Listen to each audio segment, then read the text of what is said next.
दोस्तों, हर धर्म संप्रदाय में जन्म से लेकर अंतिम संस्कार तक के अलग अलग तरीके और रस्मों रिवाज होते हैं। जैसे हिंदू और सिख धर्म के अनुयायी शव का दाह संस्कार करते हैं, वहीं मुस्लिम धर्म और ईसाई धर्म के अनुयायी शव को दफनाते हैं। वहीं पारसी धर्म के अनुयायी ऐसे हैं जिनके अंतिम संस्कार का तरीका बेहद अलग है।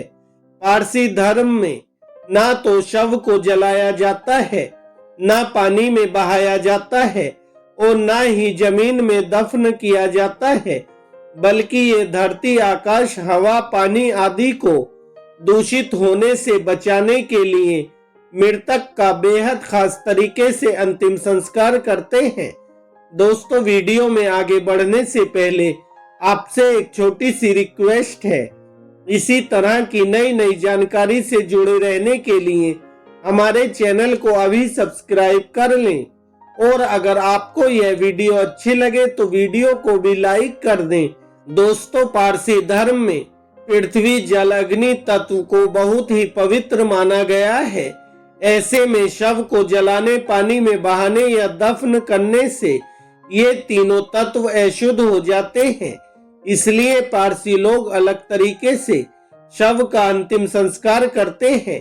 इसके लिए टावर ऑफ साइलेंस का इस्तेमाल किया जाता है, जिसे दमखा कहा जाता है। यह एक खास गोलाकार जगह होती है जिसकी चोटी पर शवों को रख दिया जाता है। यूं कहें कि इसे आसमान के हवाले कर दिया जाता है। फिर गिद्ध उस शव का सेवन करते हैं। इससे पृथ्वी, जल, अग्नि कुछ भी दूषित नहीं होता है।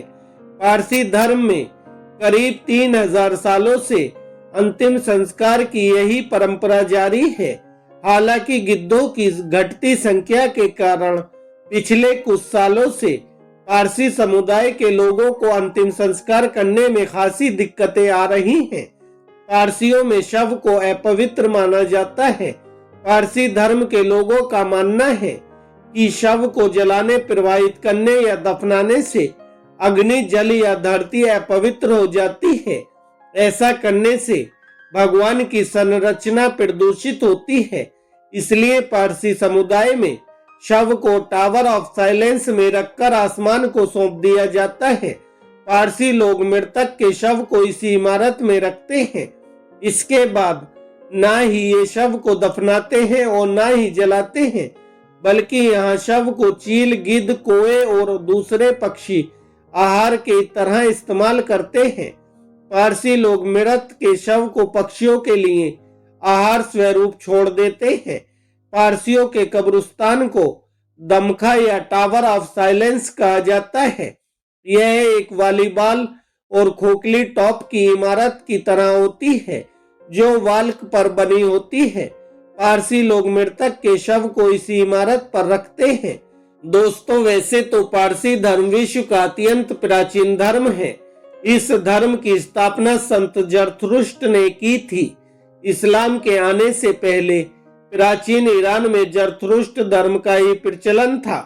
पारसी एक ईश्वर को मानते हैं जिसे अहूरा मज़दा कहते हैं। 7वीं शताब्दी में अरबों ने ईरान को पराजित करके वहां के जरथुष्ट धर्म के अनुयायियों को प्रताड़ित करके जबरन इस्लाम में दीक्षित कर लिया था। ऐसी मान्यता है कि कुछ ईरानियों ने इस्लाम धर्म स्वीकार नहीं किया था और वे एक नाव पर सवार होकर भारत भाग आए थे और यहाँ गुजरात तट पर नवसारी में आकर बस गए थे। वर्तमान समय में भारत में पारसियों की संख्या लगभग 1 लाख से ज्यादा है, जिसमें से 70% पारसी समुदाय के लोग मुंबई में रहते हैं। ईरान और दूसरे देश में जब पारसी लोग प्रताड़ित किए जा रहे थे, भारत में सबके लिए सद्भाव का माहौल था। यही वजह है कि आज विश्व में पारसियों की सबसे ज्यादा संख्या भारत में रहती है। इतना ही नहीं, पारसियों ने भी खुलकर भारत की सेवा की है और भारत के स्वतंत्रता आंदोलन, अर्थव्यवस्था, मनोरंजन, सशस्त्र सेनाओं तथा अन्य क्षेत्रों में अत्यंत महत्वपूर्ण योगदान भी दिया है। वीडियो को पूरा देखने के लिए धन्यवाद दोस्तों। जय हिंद, जय भारत।